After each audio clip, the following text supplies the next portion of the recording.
All right. Somewhat on time tonight. It's the Baker Fairburn Hockey Show here on February 22nd, 2025. Doing a little live late night episode tonight as the Buffalo Sabres have emerged from their Four Nations break with a big 8-2 victory over the New York Rangers. Tage Thompson, Rasmus Dahlin, Ryan McLeod, each with a pair of goals. Jack Quinn and Henry Jokiharju getting singles tonight. As people trickle in, I'll introduce myself with the hat on. I'm Kris Baker. You can find me on X at Sabres Prospects. With me, as always, Matthew Fairburn, your Sabres beat writer from The Athletic. You can find all of Matthew's work at theathletic.com/Sabres, including something that he just filed. That'll probably be up definitely in the morning when you get up. So when you roll out of the wrapper, go check that out at The Athletic app or at theathletic.com/Sabres. Just mentioned the goal scorers. I should probably do the other plug. Let me complete the plug before we kind of get into the teeth of what Matthew and I want to talk about tonight. If you're watching on X, first of all, I am blasting this out, Matthew, to Twitter tonight. Hop on over into YouTube. The chat usually fills up, and you can argue about the Sabres amongst your peers. And if you are coming over on YouTube, or if you're watching on YouTube, hit that like button on your way in and subscribe to this channel and hit that notification bell so you know when Matthew and I go live. And because the Baker Fairburn Hockey Show is also an audio podcast, you can find it on Apple, Spotify, wherever you get your podcasts. You could please leave a 5-star review. Tage Thompson, Rasmus Dahlin, Ryan McLeod with a pair of goals tonight. Jack Quinn, Henry Jokiharju with singles. Jason Zucker with 3 assists. He joins Thompson and Dahlin with 3-point games as 12 Buffalo Sabres earn points tonight in their big 8-2 victory over the New York Rangers on home ice. Matthew, this team certainly seems to have the Rangers' number, or at least Shesterkin's number. Chased him from the crease again.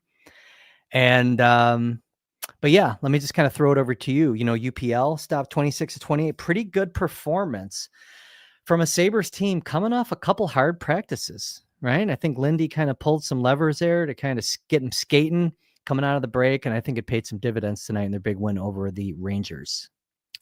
They definitely were pushing. I mean, it was, pretty similar to training camp in terms of intensity and pace, and necessary when you take that much time off and have that big of a break. And when you didn't have a roster full of guys that were playing in that tournament, right? I think it's sort of the luxury that you have when you only had just a few guys over there playing. So yeah, Tuesday, Wednesday, they went pretty hard. They took Thursday off. Friday was even a pretty, spirited session. So you end up with one team that was, it's going to be tricky kind of analyzing this season as we go forward here, because an 8-2 win over the Rangers in other contexts would be amazing, right? It would be, the type of signal that they're ready to push. And that is what they're talking about. But let's face it, they're in last place in the Eastern Conference. They have dug a deep hole, one that is nearly impossible to dig out of. But I do give them credit for trying to dig out of it, I guess. Yeah. 5 of 6 now they've won, 4 of 5 heading into the break, and they come out looking like that. I understand that there's a lot of people in the fan base that have seen the late season push when the pressure's off and don't take any solace in it. And I don't blame those people at all. I would just say that the inverse of this is them giving up and them not showing any life and not playing for one another, not playing for their coach. That's obviously not happening. That they responded to the week that Lindy put together with one of their best games of the season. They took advantage of the fact that, I mentioned Dahlin and Jokiharju played their last game of that Four Nations tournament on Monday. 4 guys on the Rangers were playing on Thursday night for Team USA. All of them were Team USA, right? Kreider, Trocheck, Adam Miller, Fox, and all Miller, USA guys. So that was less than 40. The puck drop of that game was less than 48 hours between, this game. And so they took advantage of that. I don't think that's an excuse for the Rangers or the reason the Sabres won 8-2, but the Sabres took advantage. They came out flying. They got, we'll get into, the the Jordan Greenway performance, the Rasmus Dahlin performance, but it is noteworthy that those were the two guys that missed a ton of time during that 13-game winless streak. And you're on mute, but 2 injuries shouldn't derail you in that way, shouldn't cause you to lose 13 games in a row, but it does show the value those guys have and make you wonder what it might have looked like had they, not missed all that time, and maybe they could have got a few wins there and stopped that before it got so ugly. Yeah, the Sabres, to your point, going back to just kind of the effort coming out of the break, I mean, they were getting it together before the break. Big win tonight, but they're still 4 points, away from the next, they're still dead last in the conference. Pittsburgh is right ahead of them with 4 points ahead of them, and they're still 10 points out of the wild card as of, 10:30 at night on today, February 22nd. So yeah, I mean, a lot of work to do. It's going to be interesting to see if they can kind of, get a little momentum here coming out of the break and maybe at least get up into the, the rest of the pack, get to where the Islanders are and the Canadians and some of those teams in the standings that are, knocking on the door. I mean, look, Lindy said it. He's like, this isn't easy. It's like what they're tasked to do here, but good start, right? One game at a time. And, no, we'll see where it goes with this team. I mean, no guarantees, even when they had a 5-0 lead after the first period, I was like, okay, this is the most dangerous lead in hockey for the Buffalo Sabres, right? Because you know what I mean? It's like, you just kind of wait for them to squander it, and they didn't. So, half full there. But to your point about Greenway, from the very first shift that he took tonight, we should talk about him because I think, the regulars scored their goals tonight. It was nice to see Henry Jokiharju get one, right? Coming off of the goal that he scored. He's a goalie. It was a nice shot, man. That was a laser. But right from the get-go, Jordan Greenway. One stat I want to point out before we get to Greenway, just to put a bow on that point about, where the Sabres are in the standings. Yeah. After tonight, they are -8 in goal differential. Yeah. They are 4 points behind the Penguins, who are -42. The 8th place Flyers are -27. The 7th place Canadians are -28. I mean, you have the Bruins at -26. Or, I'm talking where they stand in the wild card, by the way, when I'm talking, 9th place, 8th place. Those are the other teams at the bottom of the conference. You have the Islanders and Rangers at -10 and -9. The Sabres are better than all those teams. The Detroit Red Wings are -12, sitting in a wild card spot. I mean, the winless streak, we said it as it was happening, like it killed their season, and it did.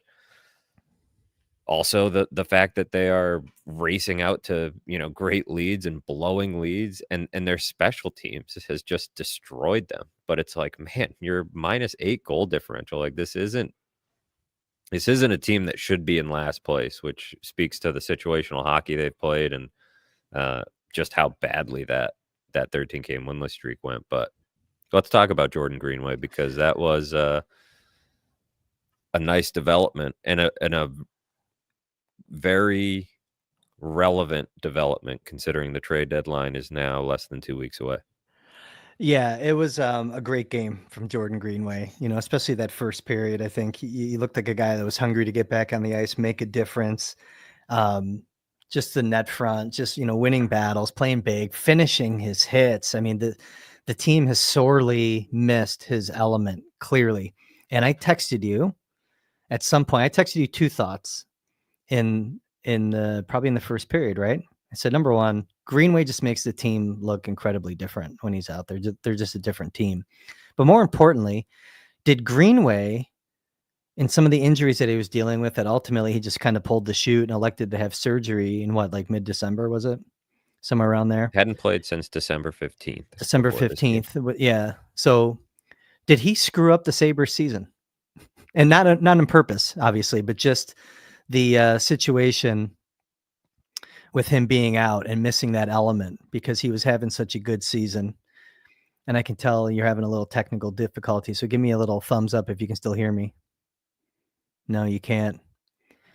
Well, that's my theory anyways, for those that are listening while Matthew gets situated, is that really good performance from Jordan Greenway. And I know Matthew has some numbers to kind of back up at least numerically, what his presence meant to the Buffalo Sabres tonight. We'll let Matthew get going. While we pause on Greenway real quick, back on the standings while Matthew's getting set up again. It is this season when we're in the off season, we're talking about what went wrong. Matthew's goal differential point is obviously really important to point out. The Sabres, it's also worth noting that, their home record, they're winning games at home. They're 14-12-3 right now at home. And, their road record is they look like all the other teams that are in the chase that are kind of trying to climb into wild card spot here. So, it's getting out to leads and just not being able to execute that formula. We said that several times this season. They cannot execute the formula on a regular basis when they get up. Let me pause there and check in with Matthew real quick. He is at KeyBank Center tonight, filed his story, and it was graciously joining us here. But sometimes it does come with technical difficulties, and I don't know exactly what. I can hear you, man. Matthew, I can hear you. Can you hear me? Okay, he's got to switch. I think his headphones are roached. He's going wireless. He's going to pair them. Let's go, buddy. We'll wait for Matthew to get rolling. We're like 60 episodes in, and we haven't had one of these really yet.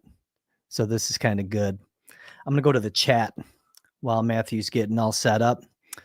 And Soupy Campbell, we're going to kick it off with you. Shesterkin does not look like a $12 million man. If you guys watch follow the Maven Stan Fischler on Twitter, he's probably really appreciating you, Jim, Soupy Campbell, with your comment. He was all over Shesterkin during the whole contract negotiation, and the Sabres just have his number for whatever reason. And, that's a good trait. Hopefully they have that same impact on all the other guys here that they're going to face in the next 5-6 games, because it'd be really nice to see this team get on a roll and at least make some of these games somewhat meaningful here down the line. Neil Kennington, we're going to go to you with a prospect question. It says, hey, Kris, are the Sabres going to sign Kingston's Ethan Miedema, who they drafted a few years ago? Looking forward to watching him tomorrow night in Oshawa. He has size. Sign him. Miedema does have size. He's at 6'4". He's having a statistical breakout this year, which you should expect from a drafted player in their second post-draft year. He's playing on a good Kingston team. They weren't really good last year, but now he's got a lot of more support around him this year. Will they sign him? That's a really good question. He's a guy right now that you want his size. It really comes down to if they project him to have a true power game. He doesn't always have the power in his game. He just got suspended though. Like you've seen some nastiness. He just had a 2-game suspension, hit a guy from behind, earned a major for it, got dinged for 2 games. Look, big body, his skating has improved. He can score around the net. You want to see more power from him, more snarl. If you believe that he's going to become that player, you can sign him. But the reality is what the Sabres are likely going to do with Miedema is evaluate him against the crop of college free agents and also junior free agents and kind of see where it goes from there. But no, good player. He's on a really good line. He actually has new line mates coming out of the suspension. He's been pretty consistent with his line mates, but I think he played with Soto and I forget the other guy that he played with tonight, but decent prospect. Just he doesn't always play as big as his frame, Neil. Neil goes back and says, Yoki Hari scored. Adams needed to trade him now. Yeah, we'll get into that with Matthew when he gets set up. I think there's a couple guys here that are going to be looking down the stretch. We talked a little bit about, Zucker and Greenway and Yoki Haru, just given their contract situations.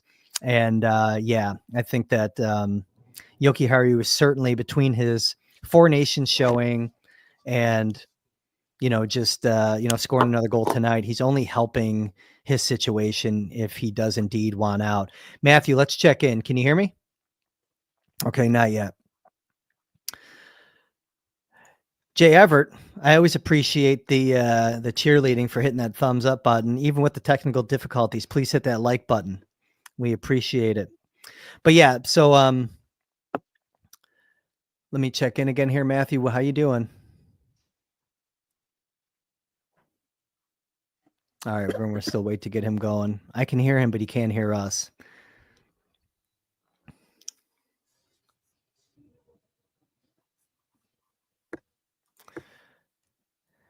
We'll keep staying in the chat here. I'm going to say Cali MD. I don't know how we're going to say this one, but that's what we're going to go with. Will Pagula hire Keith Kachuk as president of hockey ops? That would change the culture.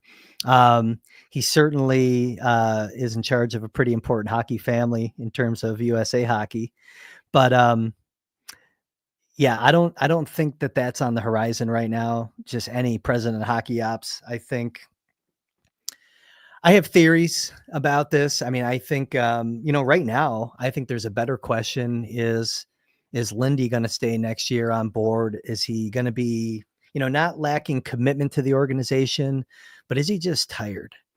Is he, going to maybe think that he came in and just kind of steadied the ship, installed a system and ready to pass the baton to a Seth Appert? These are things that we're going to talk about down the stretch.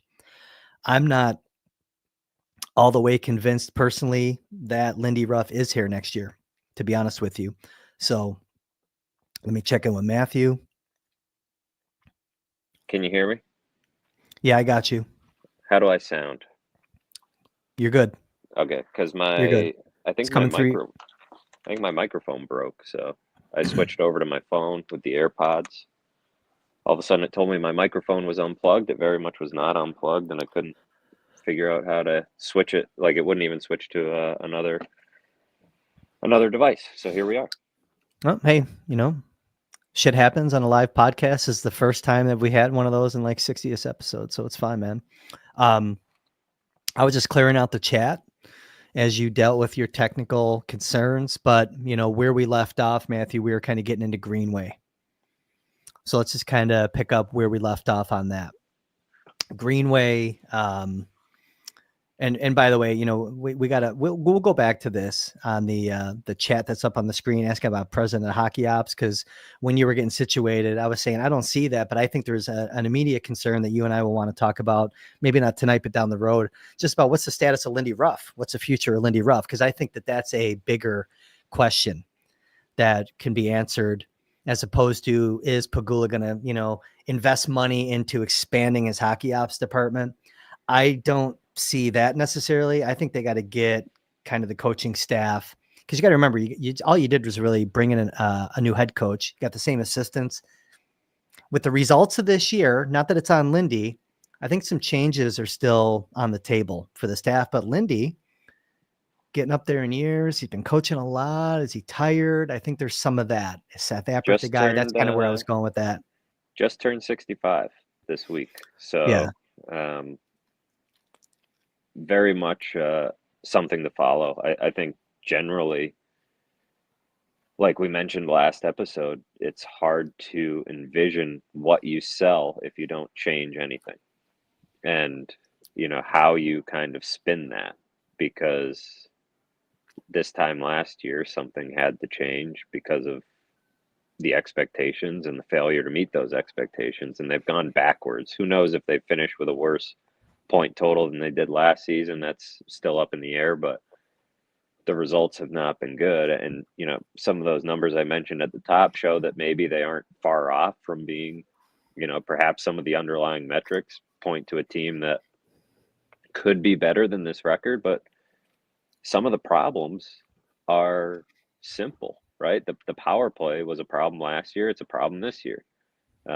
Didn't bring in any real outside assistance with Lindy Ruff. So it's not as if the promising underlying numbers explain away, blowing leads, poor situational hockey, and bad special teams. So that'll be something to keep an eye on. I was looking at some of the chats that popped up there, and it kind of spins into the conversation that I think really is worth having about, look, Greenway played a great game, right? He was, like you mentioned, really changes the look of this team. And had he been healthy all year, I think could have had one of the best years of his career.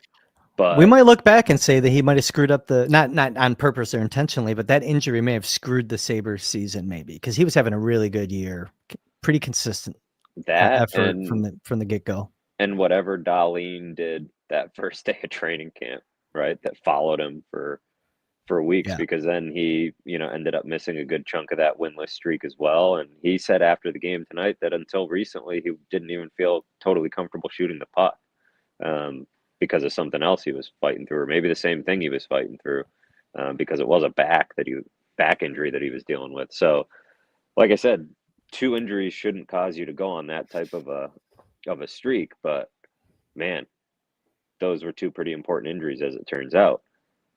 That said, the Greenway performance was sort of the variable we were talking about. How's he going to play? What could they get for him at the deadline?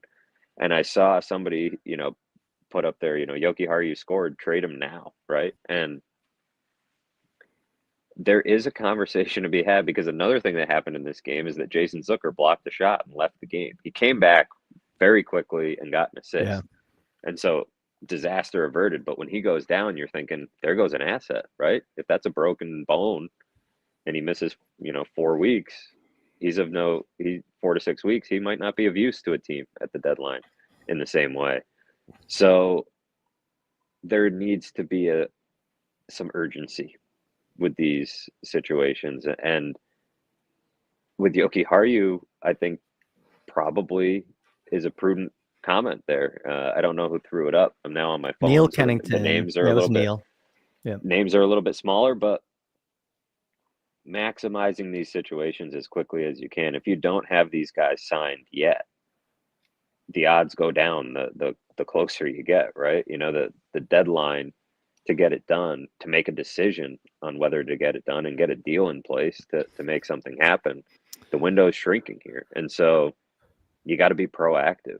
And Greenway's performance underscored that tonight. It's like, is this a guy you want to keep? I think it should be. Does he want to be here?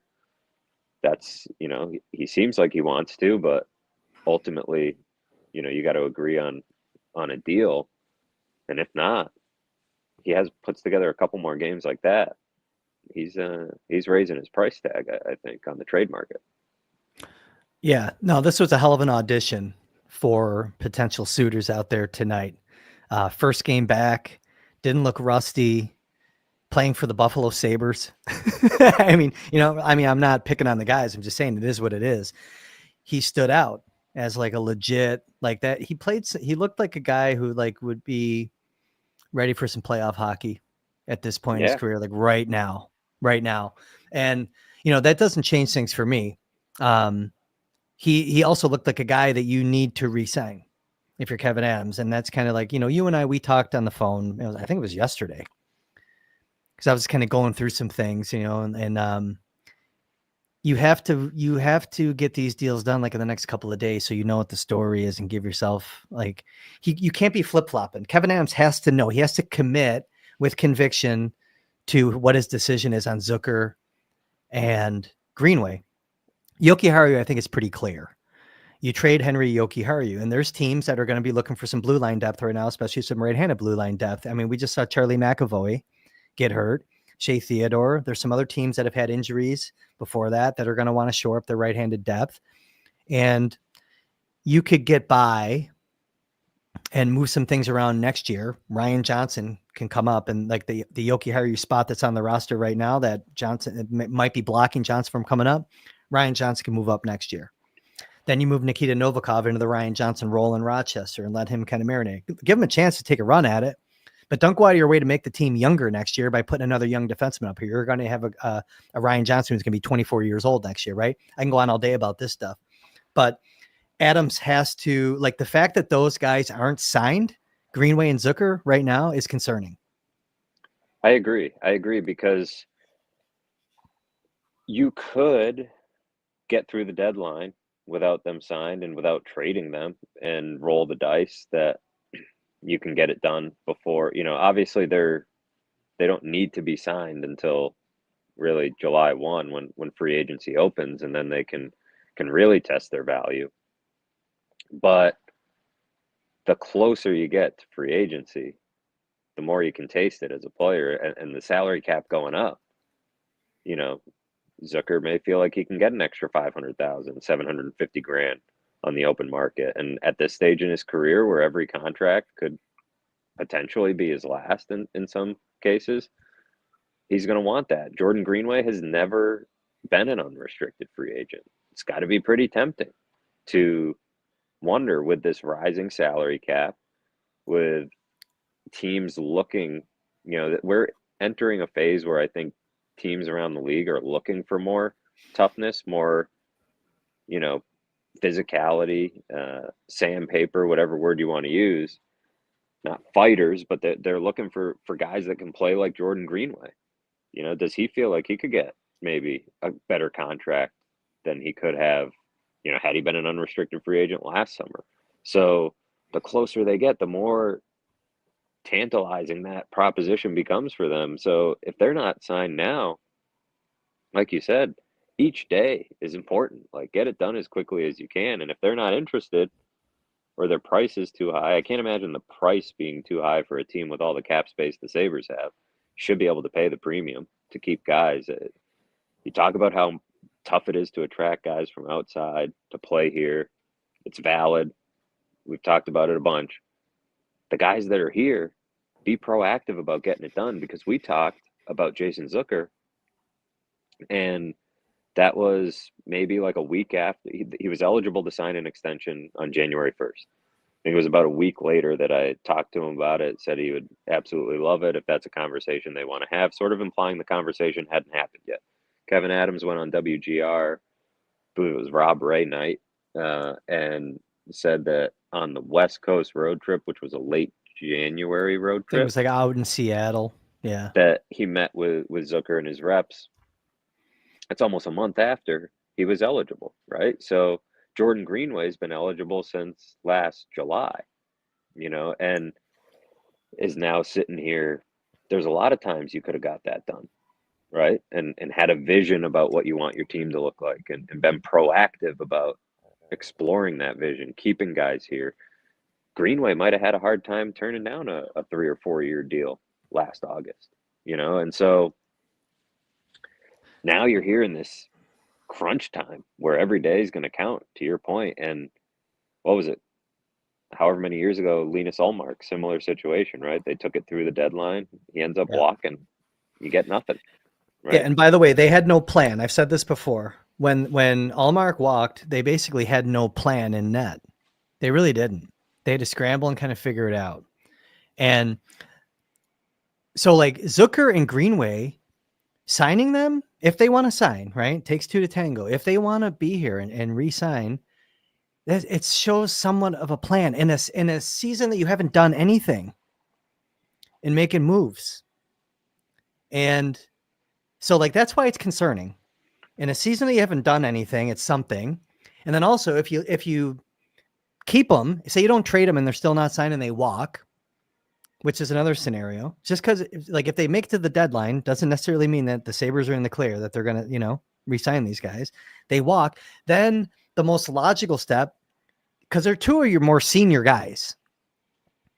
They're not, Zucker's your oldest guy, I think, right? But like, he's not, like, Greenway's not incredibly old by any means. I'm just saying, like, you need the experience. 28's like, and on this roster, it's one of the older guys. It makes the whole mission of getting more experienced players harder. And the most logical way that they're going to fill the gap, if one or both of those guys goes, is with one of the prospects. And you're having a circular conversation. You're going to be the youngest team in the league again, highly probable. That's why it's concerning. We've been talking all year about experience, and like, I want urgency. I want to see it. That's why I called you on Friday morning. I was thinking about it. I was like, Kevin has to, like, get to the agent and put a clock on it. Like, hey, let's get this done by X or something. Because, like, what's he going to get anyways? Like they don't need what they're going to get at the deadline for those guys. They don't need more picks and prospects. You need those guys to be Buffalo Sabres next season. But you also, if they don't want to be Buffalo Sabres, you do need to get assets. Of course. And so, a second-round pick or 2 second-round picks is better than seeing them walk Ullmark style for nothing. So that's where to your point, the urgency, the plan, being proactive, all of these things, like, that is the job. And so we'll see. You could look at this trade deadline, like we mentioned on Wednesday night when we were talking, like, you could look at it and say it's not that complicated, because it's not, to an extent. And that, there's a lot of people concerned about Adams being the one that is handling the deadline. And as I said, maybe it's not cause for major panic, because most of the business that needs doing, or even the big potentially roster shaking type of moves, don't need to happen at the deadline, but these ones do, right? Decisions and signings or trades here need to happen. So this is a couple of really important weeks of GMing for Kevin Adams, for a different reason than probably some other GMs around the league. I don't, if they make one of those hockey trades, cool.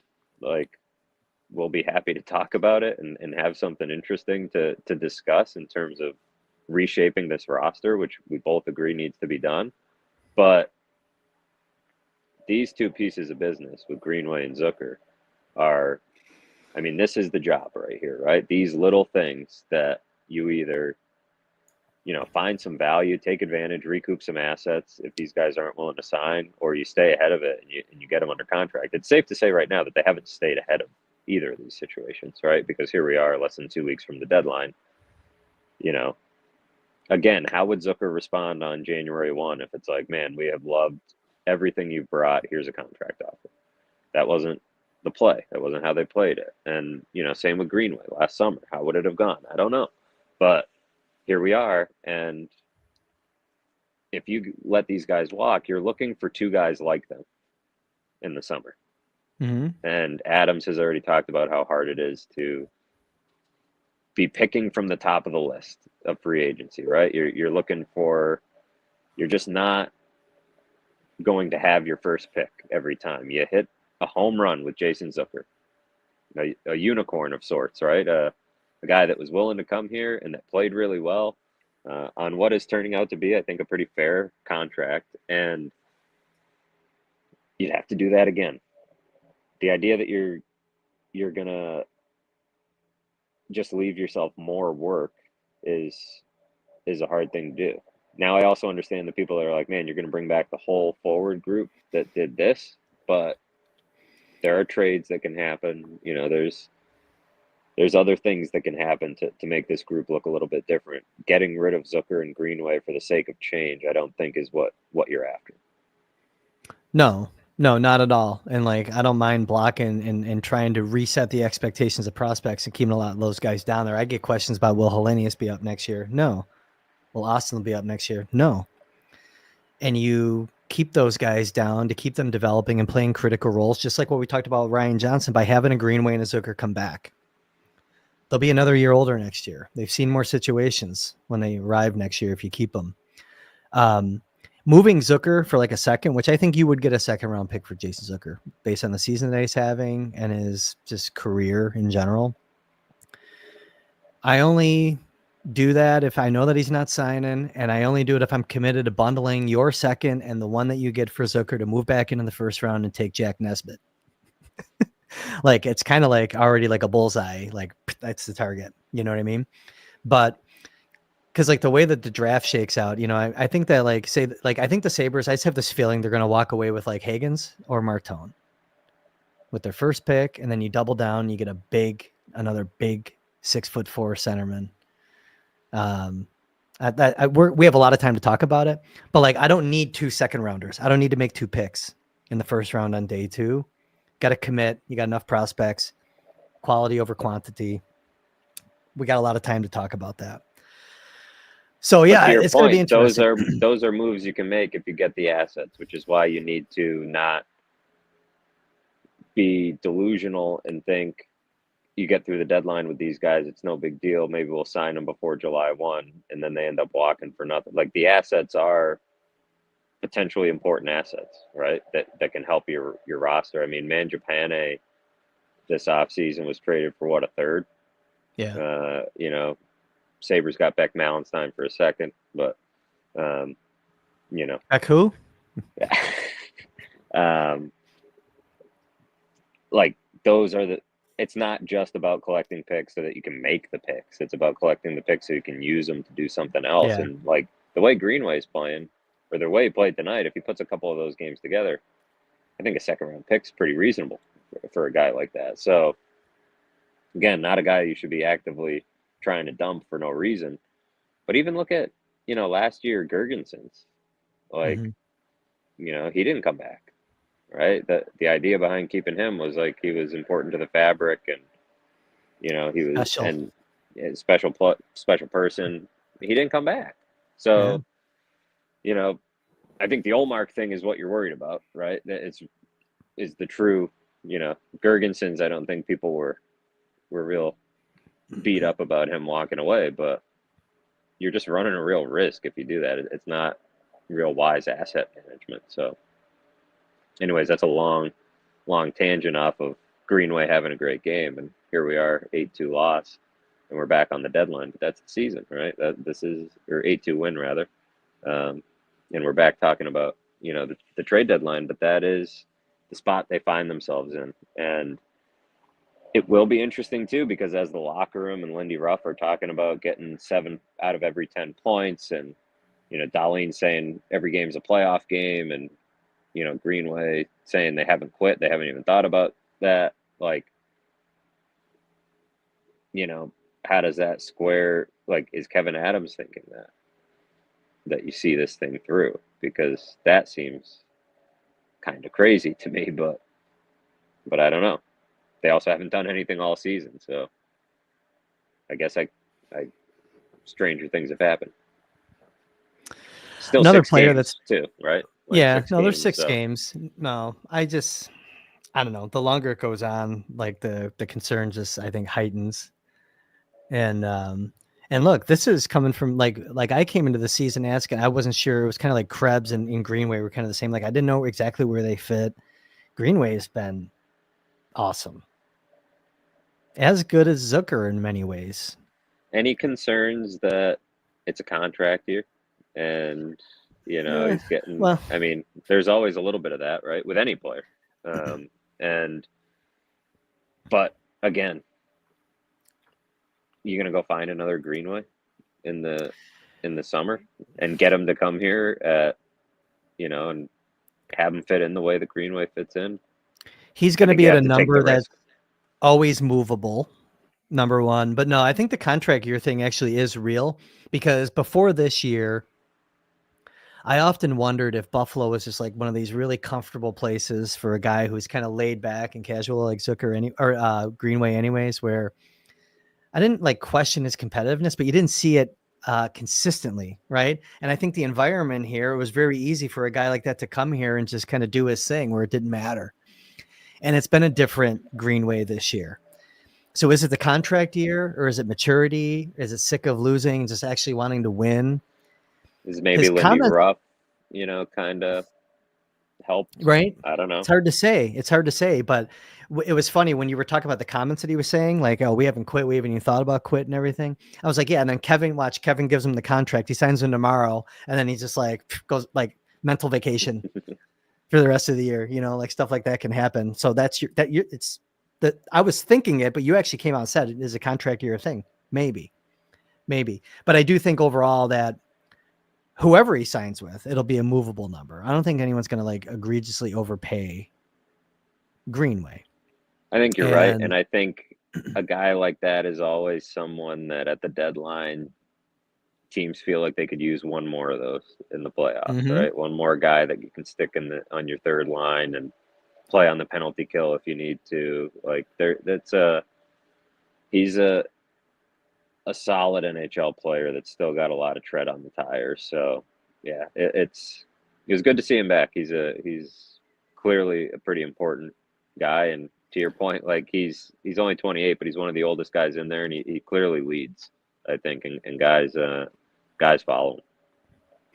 So another name that's been kind of talked about a little bit by the press, because Kevin Adams is certainly getting calls on him, is Alex Tuch. Tuch tonight Got injured in the third period. I think he only played a little over 13 minutes in this game tonight.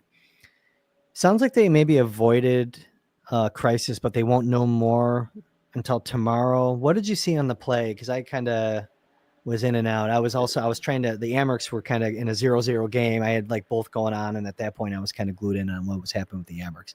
What happened there to Tuck? Best I could tell, he got hit into the boards and went back first into the boards, and it looks like maybe his back hit like The dasher. the dasher there, and he went down pretty hard. He was down for a while, but Lindy Ruff said after talking to him after the game, he wasn't too concerned. Now he didn't come back into the game, but they were also, the game was well in hand, right? And afterwards, he was meeting with some fans and stuff, and doing some stuff in the locker room. So he was around and seemed to be in good spirits. Of course, that is not an MRI. That is not, I'm not a doctor, but he Well, was. it's not a night's sleep. And how do you feel in the morning Right, after that? exactly. Yeah. But yeah, it was actually Greg Manzi, the Okay. Yep. Kid from the Junior Sabres. kid from the Junior Sabres who got hurt. Tuck had him in and was talking to him, having him meet the guys and stuff. I believe he used to play for Syracuse. I think the same program that Tuck played for before he played for the Junior Sabres. So pretty cool that he was able to do that, and that Tuck. Luckily, Tuck was in good enough shape and in good enough spirits to be able to follow through on that. But he looked fine walking around, which I mean is better than the inverse if he's like not walking around, and if he's got like something really significant that made him not not able to fulfill those obligations. But we'll see how it goes. Certainly what didn't look good in the moment, and probably the last guy they want to go down at this point. And apparently it didn't sound good. Dave Dietz says it's rare to hear a player in distress on the ice like what happened to Tuck. Did you hear?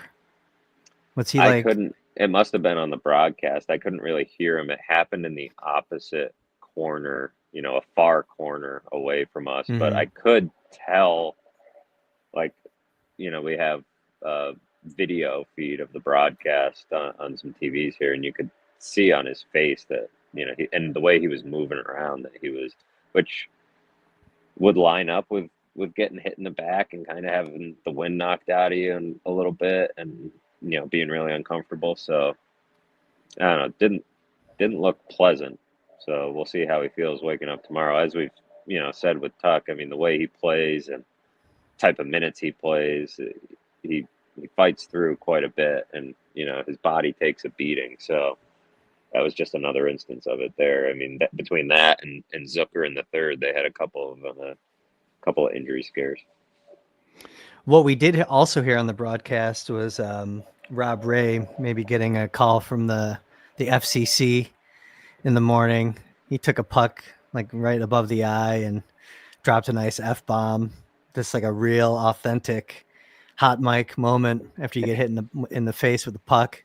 I'm sure everyone heard that. I did clip that and send it to you, Matthew, since you were up in the press box, just kind of get a little kick out of that. Just kind of going through. He was on the broadcast also mentioning that Lindy Ruff left the game last year when he was coaching the Devils because he took a puck to the head. And Rob Ray was quick to point out that he finished the game. Yeah. He continued his broadcast, but Lindy was laughing about it after the game, said, the puck hit Rob at about 15 miles an hour, and the one that hit him was going like 100 miles an hour. But apparently Rob Ray said that's the difference between Western Canadians and Eastern Canadians. So the Western Canadian had to leave the game, which I don't know if that lines up with my experience of Western Canadians, but all in good fun. And just another of, we had a couple weeks ago, the Rob Ray night, all those reliving a lot of moments and memories of his toughness. Just add another one to the ledger there. I mean, that was a hell of a goose egg he had. And I don't think he missed a minute of the broadcast, just kind of Lucky it was him and not Marty down there, you know? Yeah, Marty would wear his goal mask if he was down between the benches, I think. I'm surprised he hasn't when he was down there. Speaking of Western Canadian kids, and I want to go back to the chat on something.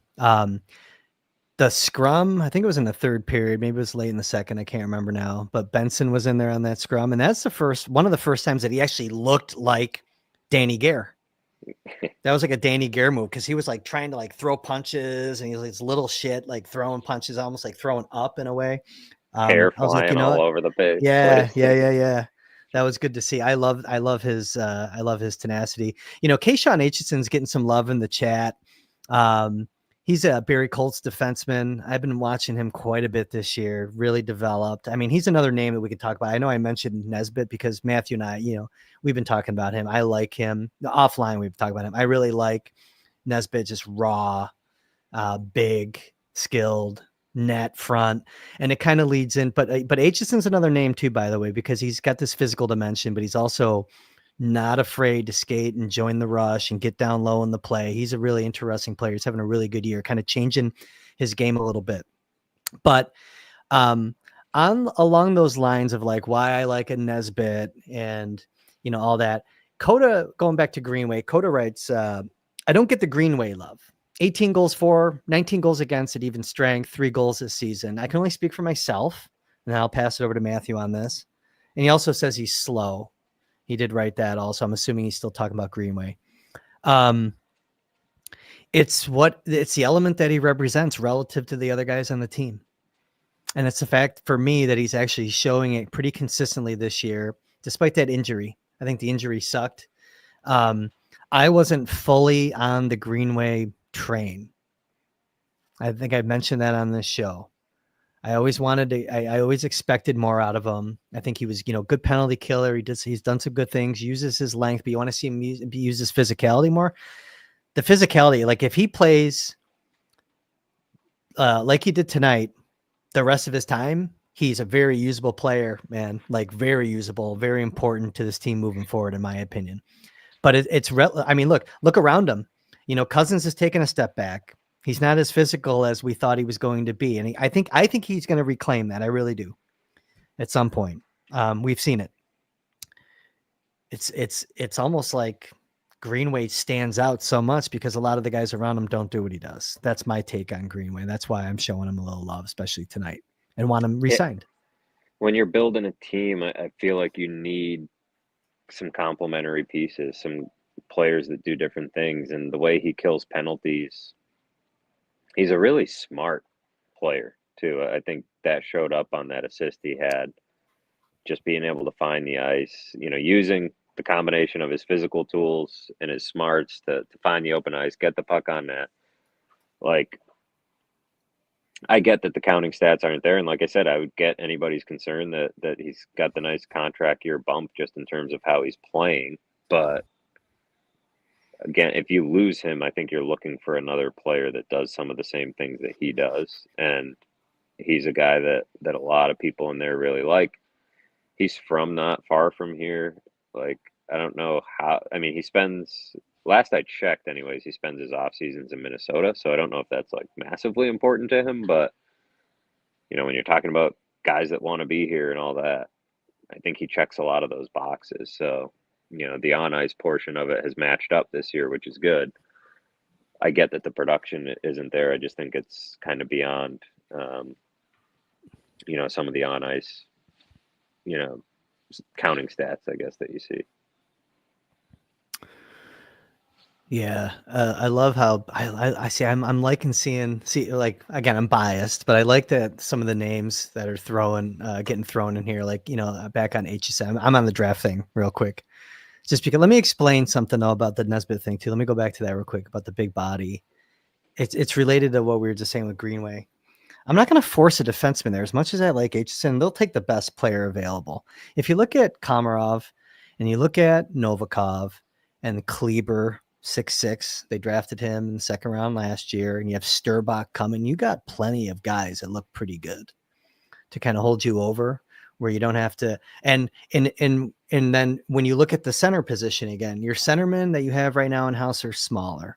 If you take Higgins at the top, he's not 6 feet. Hell of a player, and I'd love to have him.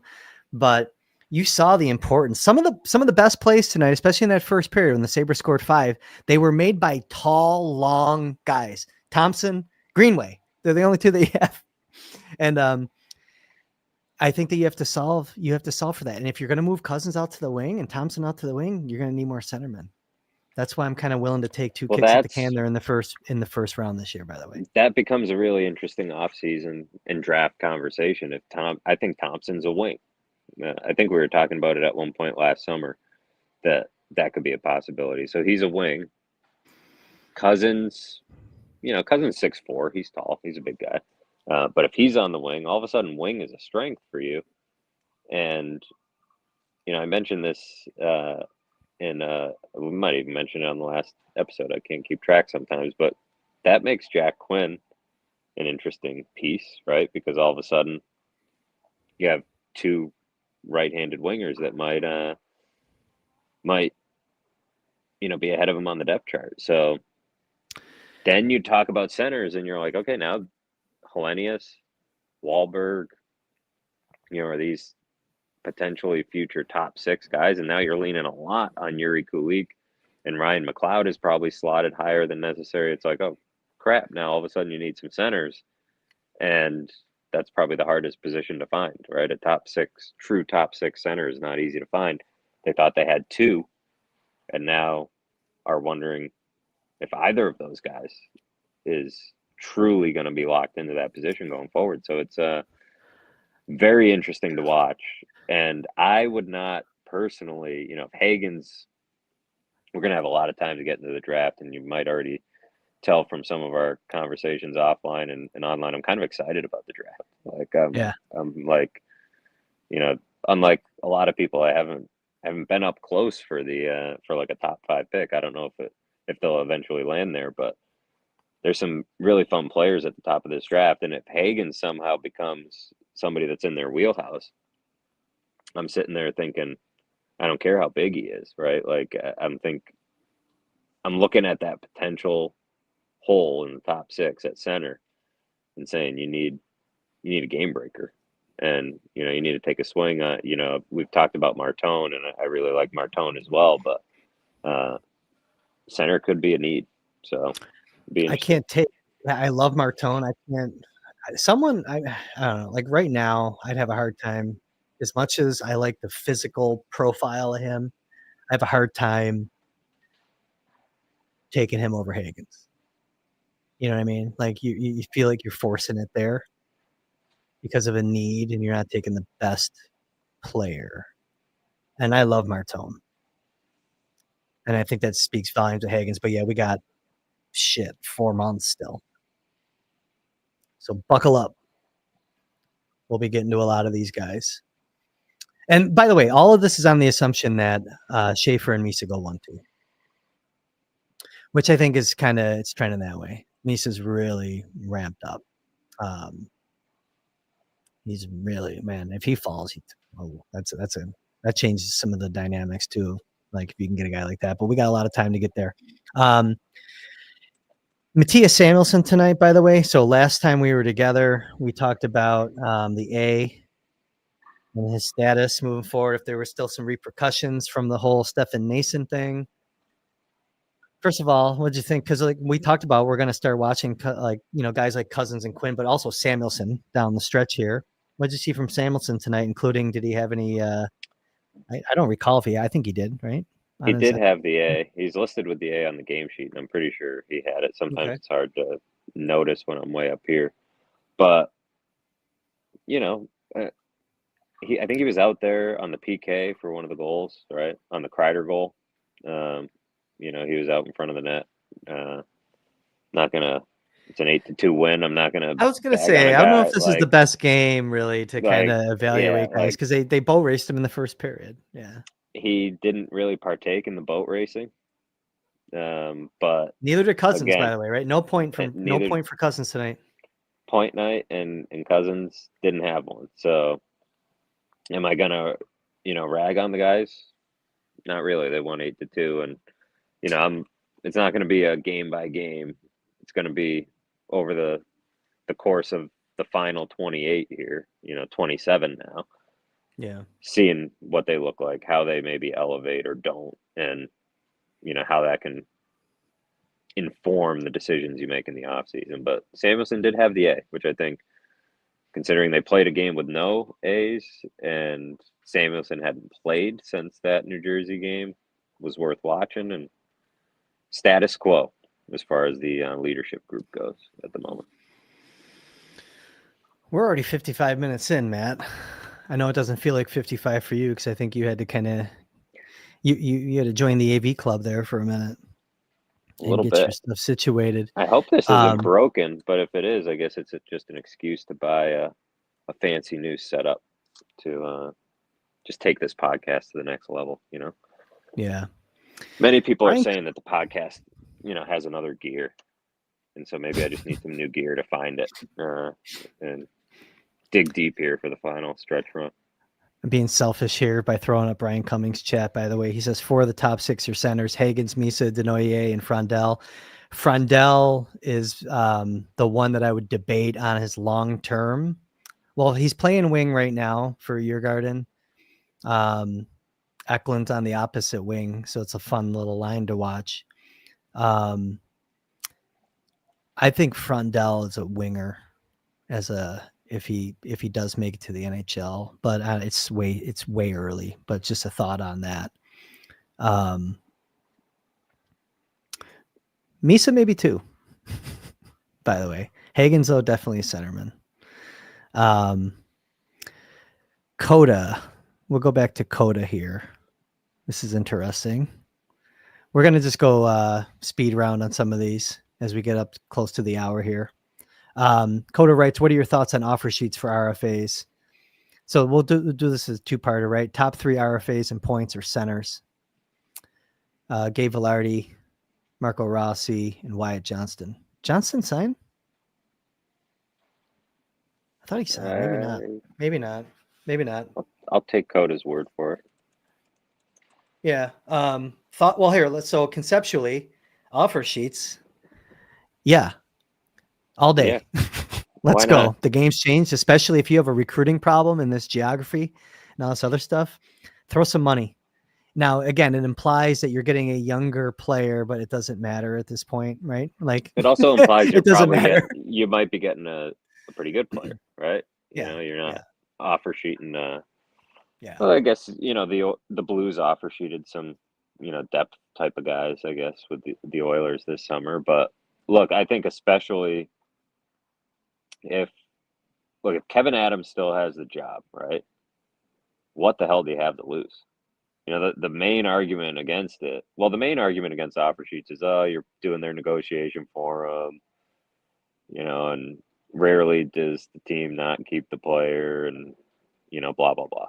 But the underspoken thing is like, oh, I'm gonna piss off the other GM, blah blah blah. I mean, what do you have to lose if you're going into year 6 and you absolutely gotta push this thing to the next level? Like, I don't see why you would be afraid to hurt anybody's feelings and do whatever you possibly can to try to get a player to Buffalo and help your team get better. So I'm always in favor of offer sheets.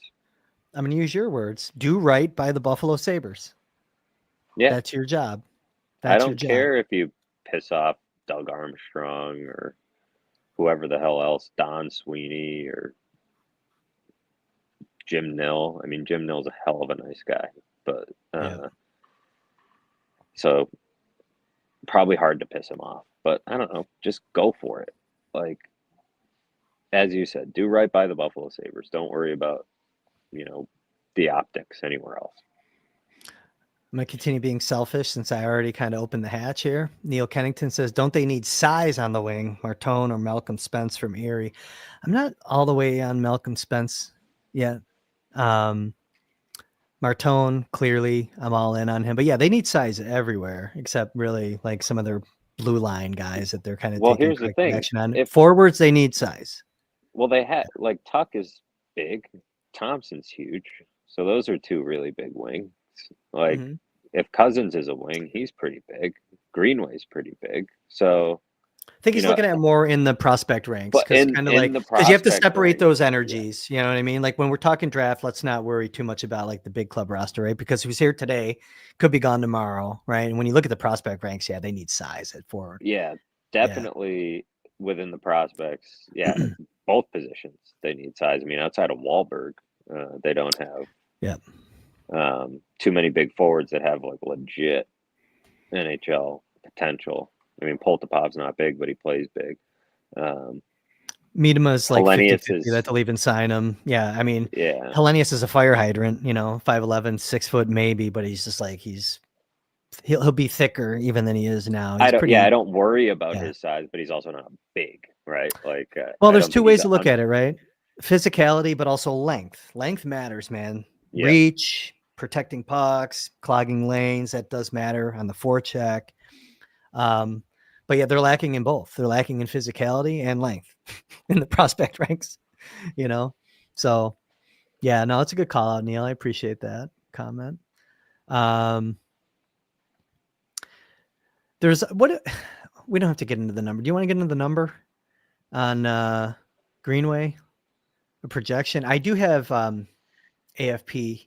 AFP has him at 3.8 times 4. 3.8 million times 4. That's light. That's light, don't you think? Because this was before the cap number, the cap increase. I think he's at least a $4 million player in this. I'm curious to see how their projections will stack up now that the cap went up. Because not everybody's going to get the extra money, but some guys are, right? So I think they have it based on that number. They do like percentage of the cap. So they are factoring in what the salary cap is. But I agree with you that if he hits the open market, it feels like that's going to be light. And I feel like the premium the Sabres would pay is that, they're going to want him paid what they think he can get on the open market, rather than what you maybe would see in Edmonton or Boston, or, maybe Boston's not a good example because they're kind of spiraling right now, but you know what I mean? Like a team that's trying to contend and somebody wants to be a part of that and they're willing to take, Florida's probably the better example, like 3.5. Well, here, what's the cap? Do you have it? I don't want to put you on the spot, because I used to have it written down. I don't have it written down anymore. What is the cap? Because we know that AFP had him at 4% of the cap. It'll be 95.5 million projected next year. Okay, because I kind of have a number in mind of what might be like an overpayment for him, but again, I'm kind of going off old economics. Well, 4% of 95.5 is 3.82. They only had him at 3.74. I was thinking anything over like anything over 4.25 is too much. 4.5 is definitely too much. Definitely. Right? Yeah, that's where you're. So 4 might be a sweet spot. Okay. Yeah, I think we're kind of in alignment. Or the there. ceiling your cap on it, maybe, because you don't want to. Like I said, you got to be reasonable about these things too. When we're talking about sign this guy, sign Zucker, sign Greenway, keep him. It's all within reason, all within, at the right price at a deal that makes sense. Yeah. So, do you have any thoughts on these RFAs, by the way? Let's go back to Coda. I don't want to piss Coda off because he's here often, and, we like to take care of our loyal listeners and viewers. I don't think he's necessarily asking for opinions on Velarde, Rossi, Johnston, but I mean, let's just for funsies, rank them. I think this one's easy, actually. Now that I look at him, think about it a little bit more. Rossi, maybe top for me. I mean, I like all three of them. It's kind of hard for me to like. I'll give you mine. Johnston, Rossi, and then Velarde. And now I still have like a little bit of like, Velarde, great story, injury in his draft year. Every time we talk about Caden Lidstrom last year and you talk about Roger McQueen this year, I keep thinking about Gabe Velarde and in his draft year, and like Velarde made it through to the other side, I think Johnston for me is 1. I think that's an easy one for me. Yeah, he's having a nice year. What do you have? He had 30 goals last year. right? Yeah. I think. Yeah. And listen, Rossi had the COVID thing or whatever, like, coming out of that, and he kind of got a little bit of a late start. Looks good, but yeah, I don't know. I think Johnson would be a no-brainer. David Dietz is speaking my language, man. I don't have it handy. I'll look at it, Dietz. But I remember, one of the first like prospect podcasts that I did, I kind of started, I was like, hey, if you could have one player on another team that's not like a crazy all-star, so like don't say, Steven Stamkos, who would it be? And my guy has always been Trent Frederick. I probably mentioned him here since then. I don't know what AFP is projecting for him. I could easily see Trent Frederick going home to St. Louis. It's where he played his youth hockey before going up to he went to Wisconsin. Always loved Trent Frederick. They've got him at 4x4. So that's okay. So. Wow. Okay. So here's the thing though, right? So then he's in your Greenway territory, maybe not in term, but in cap. Actually, no, they had Greenway projected at 3.7 pre increase of the cap. Right now they have Greenway at 3.861. Okay, so they did update. Yeah, so that's kind of what I had, 3.82. Yeah. Now, what's the Buffalo tax on Frederick? Do we think $250,000 a year, $500,000 a year? Is it you got to pay? Yeah. There's got to be. I mean, I think their standard premium is probably another percentage of the the value. It's almost like like add 1%. You know what I mean? So like probably $400,000. It's like, or that's bad math. That's because that's 10%. I would say, you got to throw a few $100,000 on there, easily. Yeah, I don't know. That's a good question, Dietz. I mean, I love the player, and I'm admittedly like not a contract guy. I think I've kind of said that before. I'm not studying the contracts all the time. I'm trying to get more in tune with it. You know what I mean? I always like to look at the player and the valuation and the fit, and obviously slanted towards the younger guys. But basic economics does tell me that you'd have to, have a little bit of a premium that you'd have to pay anyone right now, just given the status of the franchise. So I love that call out. I know it's hard for you to see on your phone, right? You probably can't see the chats. Yeah, I was just trying to scroll through. It's a little tricky. Soupy. So, okay, this is interesting. If people disagree on the Johnson thing, I'd like to know. Like Soupy says Velarde's number one for him. He's probably got a little recency bias. So, because Soupy also said that Velarde has 2 goals tonight, but he does have 28 on the year. And listen, I think it's what a great trade that Dubois, for Winnipeg. I don't know. That's interesting. You said Rossi won over Velarde. Okay. I didn't let you complete it, but. Well, it's tricky. Like I said, I like all 3 of those guys. It kind of depends what you're looking for. Love the year Rossi's having. He's kind of coming into his own, but he is, when we talk about size, he's lacking a little bit of that. He's pretty small. He is a true, he's a center. So maybe that's where my head went right away. But hell, throw an offer sheet at all 3 of them. See if one of them sticks. Trying to see if there's anything else in the chat. Did we cover everything that you wanted to cover from the game? I mean, we spent an hour and a half together the other night. Yeah, I think we covered, they're going to play again, right? These games are not the main through line of the season anymore, unfortunately, until they rattle off 12, 13, 14 in a row. I don't think we need to think too seriously about them pushing for the playoffs, but I think we hit on a lot of good stuff. We're at 109, so we'll wrap it up. Get home by midnight here if we wrap up in the next couple minutes. We'll wrap it up in a minute. I wanted to throw Marty Dorfler up here for 2 reasons. One, Marty Dorfler, the name reminds me of Marvin Dorfler, who was a character in one of my favorite movies of all time, Midnight Run. Matthew, you've probably never seen that, so there's your homework. Robert De Niro, Charles Grodin, Chat will agree. There's some older fellows in the chat that I think will agree that Midnight Run's a kick-ass movie. But it's kind of a funny comment because I was reading it. It says, move everyone you can. Zucker, Greenway, Krebs, Quinn, Cousins, Amerks. And I read it as like, just move the Amerks. Move them all. Yeah, get them out here. Like move the franchise. Yeah. Just move the franchise. Move all the Amerks out. Just move them all. All right. I'm good, man. I mean, I wanted this to be a quick one. I'm tired. I'm gonna go chill. Matthew, closing thoughts, plugs. What do you got before I take us out of here? Same as always. You can find my work at theathletic.com/Sabres. Best place to support my work.